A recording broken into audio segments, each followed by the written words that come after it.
اللہ نے حضرت نوح علیہ السلام کو ان کی مشرک قوم کی طرف مبعوث کیا، مگر مسلسل کفر کی وجہ سے اللہ نے حضرت نوح علیہ السلام کو کشتی بنانے کا حکم دیا، اور پھر ایک عظیم طوفان سے پوری دنیا کے کفار ہلاک کر دیے گئے۔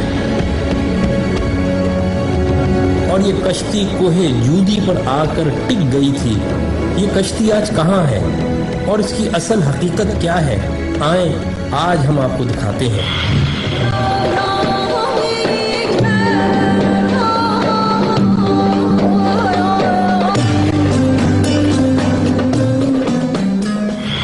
آج سے کم و بیش 50 سال قبل جب ترکی کے ایک پہاڑ پر کچھ مہم جوؤں نے اس کشتی کو دریافت کر کے اس کی تصاویر اخبارات میں جاری کی، تو پوری دنیا میں یہودیوں، عیسائیوں اور نام نہاد روشن خیال دہریوں کے درمیان ایک بڑی بحث کا آغاز ہوا۔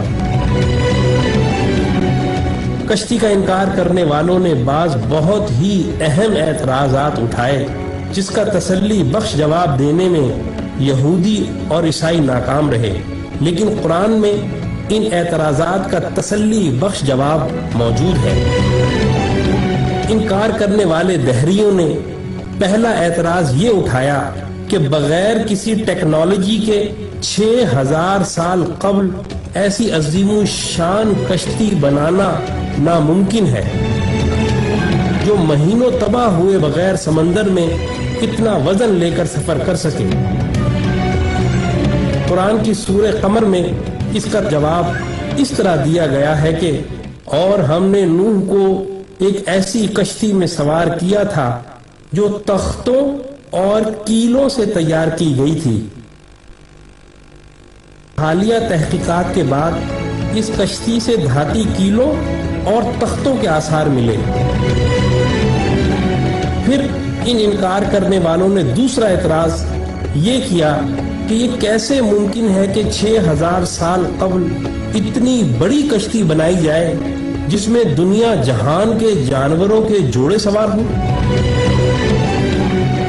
لیکن قرآن نے سورہ ہود میں یوں بیان کیا، اور جب ہمارا حکم آ پہنچا تو تنور ابل پڑا، تو ہم نے کہا کہ ہر قسم کے جانوروں کا ایک ایک جوڑا کشتی میں سوار کر لو۔ اب حالیہ تحقیقات سے قرآن کے اس انکشاف کی بھی تصدیق ہو گئی ہے کہ کشتی نوح کوئی معمولی کشتی نہ تھی، وہ 3 منزلہ تھی جن میں جانور ترتیب وار سوار تھے، اور اتنی بڑی تھی کہ اس میں 522 ریل کے ڈبے سوار کیے جا سکتے ہیں۔ اس میں کم و بیش 25,000 جانوروں کی جگہ موجود ہے۔ پھر ان دہریوں نے تیسرا اعتراض یہ اٹھایا کہ اتنے عظیم الشان طوفان میں اتنی عظیم الجثہ کشتی بغیر لنگروں کی مدد کے تیر ہی نہیں سکتی، لیکن اللہ اس اعتراض سے واقف تھا، اسی لیے اس نے سورہ ہود میں فرمایا، اور نوح نے کہا کہ کشتی میں سوار ہو جاؤ، اللہ ہی کے نام سے اس کا چلنا ہے اور اسی کے نام سے اس کا لنگر انداز ہونا ہے۔ اور حیرت انگیز طور پر جس پہاڑ پر کشتی ٹھہری ہوئی ہے، اسی پہاڑ کے نیچے وادی میں بڑی بڑی چٹانوں پر مشتمل لنگر دریافت ہوئے ہیں۔ یہ کشتی نوح کے لنگر ہیں۔ اور سب سے بڑا اور اہم اعتراض یہ اٹھایا جاتا ہے کہ کسی لکڑی کی کشتی کا 6000 سال تک کسی پہاڑ کی چوٹی پر باقی رہنا ناممکن ہے۔ اس اعتراض کا جواب بھی سورہ قمر میں یہ کہہ کر دیا ہے کہ اور ہم نے اس کشتی کو آنے والوں کے لیے اپنی نشانی بنا کر چھوڑا ہے۔ اور حالیہ تحقیقات سے یہ حیرت انگیز بات سامنے آئی ہے کہ اس پورے پہاڑی سلسلے میں برف اسی چوٹی پر ہے جہاں یہ اسی برف کی وجہ سے محفوظ رہی۔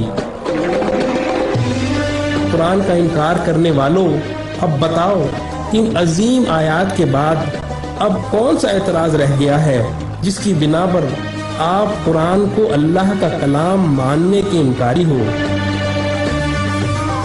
ہم آپ کو دعوت دیتے ہیں کہ تعصب کی اینک کو اتار کر اسلام میں داخل ہو جاؤ۔